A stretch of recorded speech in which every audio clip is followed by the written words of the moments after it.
Yo les frérots, bienvenue à tout le monde dans ce nouveau Coffee Time. Merci à tous ceux qui m'ont laissé des commentaires dans la dernière vidéo, super cool, beaucoup de commentaires positifs. Pour la plupart, vous me donnez encore d'autres questions pour les prochains Coffee Time, donc c'est super. Continuez comme ça. Pour les personnes qui viennent tout juste d'arriver sur ma chaîne, bienvenue à toi. Je t'invite à t'abonner en cliquant sur le petit icône, s'abonner.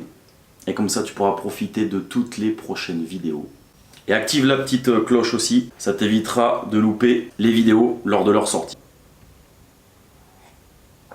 Alors pour ce Coffee Time, j'ai eu plusieurs questions intéressantes. Alors on va commencer par la question de Céline Fournier. Merci pour ta question déjà, Céline. On me dit souvent que le poisson mord pas quand c'est orage ou il pleut.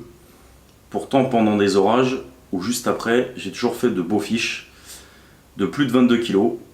Alors pour toi, qui est assez aguerri dans la matière de la pêche, c'est une réalité ou simplement des pêcheurs qui ne savent pas ou qu'ils ont peur de se mouiller? Très bonne question. On revient un petit peu à une vidéo que j'ai tournée en début d'année sur les pressions atmosphériques. Pour les personnes qui ne l'ont pas vue, vous pouvez cliquer sur ce petit lien.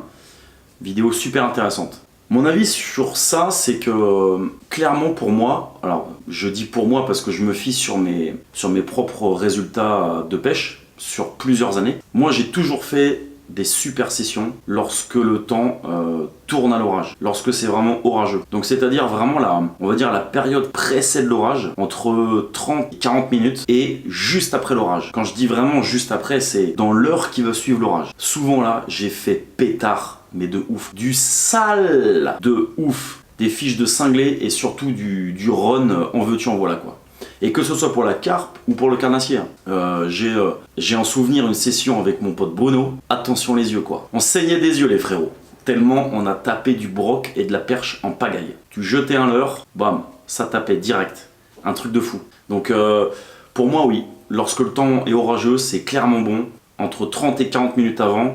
Et dès que l'orage est passé, on va dire dans l'heure qui suit l'orage. Par contre, très attention pour les personnes qui pêchent sous un orage. Déjà, je vous le déconseille pour l'aspect de la sécurité. Bien qu'il se peut que ça morde, comme je viens de vous l'expliquer. Mais n'oubliez pas le côté sécurité, très très important. N'oubliez pas que si vous avez une canne en l'air en carbone, l'éclair, lui, il est moustache, lui. Hein. Lui, il va kiffer, il va se régaler. Hein. Il va venir...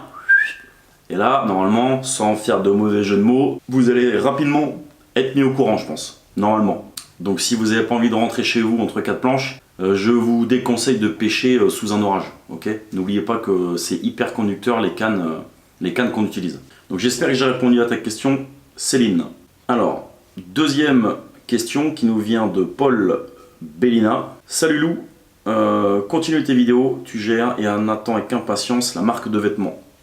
Merci beaucoup Paul, ça arrive, t'inquiète pas, je bosse dessus. J'avais une question très vaste, mais qui puisse en intéresser plus d'un. Comment aborder une nouvelle rivière, que ce soit au niveau montage, amorce, matériaux, èche, qui fonctionne mieux en rivière? Merci à toi, à plus. Très bonne question Paul. Alors, comment aborder une nouvelle pêche, enfin une nouvelle rivière? Très très intéressant. La pêche en rivière, elle est complètement différente, effectivement, des pêches que tu peux retrouver en étang, en lac, en gravière, etc. Pourquoi? Parce qu'en rivière, ce qu'il faut savoir, c'est que ton poisson, il vadrouille énormément. C'est du poisson qui bouge. Tu as très peu de postes de tenue en rivière. Tu en as, mais c'est très très compliqué d'en trouver. Le plus souvent, lorsque tu vas prendre des poissons en rivière, ça va être des poissons qui vont remonter le courant ou redescendre le courant. C'est pour ça que bien souvent, lorsque tu tombes sur une zone de passage, tu vas pouvoir faire un doublé, voire même parfois un triplé, si tes cannes sont assez espacées, sur la même ligne, il se peut que tu enchaînes doublé, triplé dans la foulée. Et après, plus rien.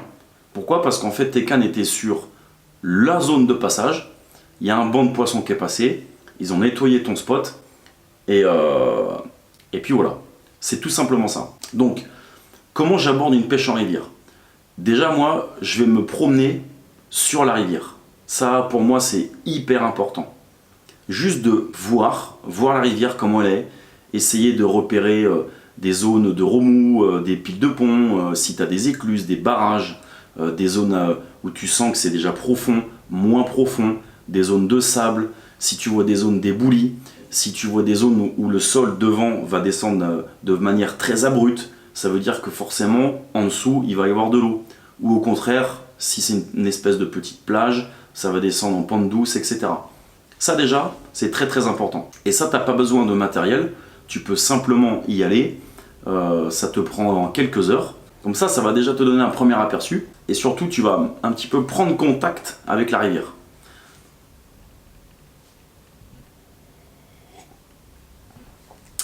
Ensuite, ce que je te conseille, c'est de repérer plusieurs postes. Et non pas un seul poste, comme certains font l'erreur. En tout cas pour ma part. C'est-à-dire que lorsque je vais attaquer une pêche en rivière, et ça vous le verrez l'année prochaine, parce que j'ai toute une série de vidéos qui va sortir là-dessus, je pars sur un plan B et un plan C. C'est-à-dire que je vais amorcer 3 postes. De manière à ce que si jamais mon premier poste, le poste A, on va dire, ne donne pas de poisson, je peux partir directement sur mon poste B. Pourquoi? Parce qu'il est déjà amorcé en fait. Donc je repars pas de zéro. Et idem, j'ai toujours le plan C qui sera amorcé également. Donc je vais amorcer 3 postes sur la rivière, à peu près 48 heures à l'avance. Pas forcément des grosses quantités d'amorces, c'est-à-dire que je vais mettre à peu près 1 kg de bouillettes sur chacun des postes. Donc pour une rivière, c'est pas énorme. Mais c'est largement suffisant pour taper 1 ou 2 poissons si le poste donne, voire peut-être même plus. Donc ça, c'est vraiment quelque chose que je te conseille. Choisis 2, voire 3 postes, c'est encore mieux. Essaie de choisir des postes, du coup, différents. Puisque forcément, si tu choisis 3 postes, il n'y a pas d'intérêt à ce que tu pêches 3 postes totalement identiques. Ça serait bête, ok? Donc, je te conseille de choisir un poste avec, c'est des exemples, hein, peut-être un poste avec du courant, un deuxième poste peut-être avec des obstacles, des arbres morts, des choses comme ça, et peut-être un troisième spot qui peut-être n'a rien de particulier, mais justement un poste de plein eau où toi tu repères pas grand chose, mais le poisson peut passer. Ou alors ça peut être un pont par exemple, ton troisième spot. Ok? Donc tu auras vraiment 3 postes différents pour pêcher, que tu auras préalablement amorcé, et tu vas commencer par ton premier spot. Sur une journée, ou peut-être une nuit, je ne connais pas tes horaires de pêche, et suivant les résultats que tu as, tu bouges au poste B, tu restes, ou alors tu bouges au poste C. Et de cette manière, tu as beaucoup plus de chances de trouver le poisson. Ce qu'il faut, c'est que tu trouves ces fameuses zones de passage. Une fois que tu auras compris un petit peu comment la rivière fonctionne, grâce à ces différents spots, crois-moi, tu vas gagner beaucoup de temps après. Au niveau des éches, reste très très simple. Ce qu'il te faut, c'est du matériel solide. Le poisson en rivière, il n'est pas du tout tatillon. C'est pas comme dans des lacs privés ou dans des gravières surpêchées. La plupart, 99,9% des carpes que tu vas prendre en rivière n'ont jamais été piqués. Donc ne te prends pas la tête. Pêche avec des bouillettes denses, bonhomme de neige, point barre. Des gros hameçons forts de fer et du matériel très très costaud. Donc ça peut être de la tresse, bas de ligne, fluorocarbone. N'hésite pas à monter en 50 voire 60 centièmes de bas de ligne. N'aie pas peur, bien au contraire. Tête d'arraché systématique parce qu'en rivière ça découpe avec les cailloux, les mollusques, etc. Ok? Donc pêche forte, je te conseille 3 spots et observe la rivière. Et tu verras, tu feras du fiche frérot. J'espère que j'ai répondu à ta question, Paul Bellina. Allez, dernière question parce que j'arrive à la fin du café. Alors, question qui nous vient de Sid Carp Expérimentation ou Experimentation. Je sais pas comment tu le dis, je sais pas si t'es un américain ou un français. Salut Lou, une question ou deux. Alors voilà, y a-t-il une préférence pour l'amorçage? Vaut-il mieux le matin ou le soir? Et enfin, quand on amorce genre 2 jours avant, faut-il amorcer le matin du jour J? On aurait tendance à le faire, mais ne risquons-t-on pas de gaver les poissons? Merci à toi et que ta chaîne continue. Merci Sidcar. T'inquiète, la chaîne, c'est prévu qu'elle continue, c'est pas prévu qu'elle s'arrête. Alors, intéressant comme question également. Moi personnellement, lorsque je fais un pré-amorçage, je vais avoir tendance à faire mon pré-amorçage par rapport à l'horaire de pêche que je vais pratiquer. Je m'explique. Si par exemple je viens faire une nuit, je vais essayer, je dis bien essayer, d'habituer le poisson à manger sur ce créneau. Donc de 20 h jusqu'à 6 h du matin. Donc dans ce cas de figure, oui, je vais amorcer en fin d'après-midi pendant 2 ou 3 jours, de manière à ce que les poissons prennent l'habitude que dans cette tranche horaire, il y a à manger. Plutôt que d'amorcer le matin et de donner de la bouffe aux poissons en pleine journée. Ça, je le ferai dans le cas où je vais venir pêcher dès le matin. Voilà, tu vois, c'est cette petite nuance-là. Maintenant, quant à ta deuxième question, à savoir, faut-il amorcer le matin du jour J ou le soir du jour J, enfin peu importe, suivant l'horaire de pêche que tu vas utiliser, c'est pas dérangeant. C'est pas dérangeant, mec. Puisque de toute façon, lorsque tu vas reposer tes cannes, tu vas forcément réamorcer un petit peu. Donc bien évidemment, tu vas mettre moins d'amorce que ce que tu as utilisé lors de tes phases de préamorçage. À titre d'exemple, si je pratique un préamorçage le lundi, je vais mettre 2 kg de billes par exemple. Le mardi, 2 kg de billes. Le mercredi, lorsque j'arrive, je vais mettre 800 g de billes. C'est tout. Là, c'est intéressant parce que tu vas mettre moins de bouffe, donc le poisson va beaucoup plus chercher. Et là, effectivement, il y a un intérêt. Mais n'aie pas peur au sujet de gaver le poisson. Tu sais, 2 kg de billes avec des carpes, que ce soit des petites ou des grosses, crois-moi, c'est très très vite nettoyé.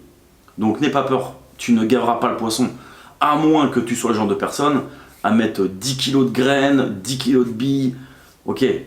Mais si tu es, on va dire, comme la plupart des pêcheurs, avec des budgets raisonnables pour les appâts, n'aie pas peur.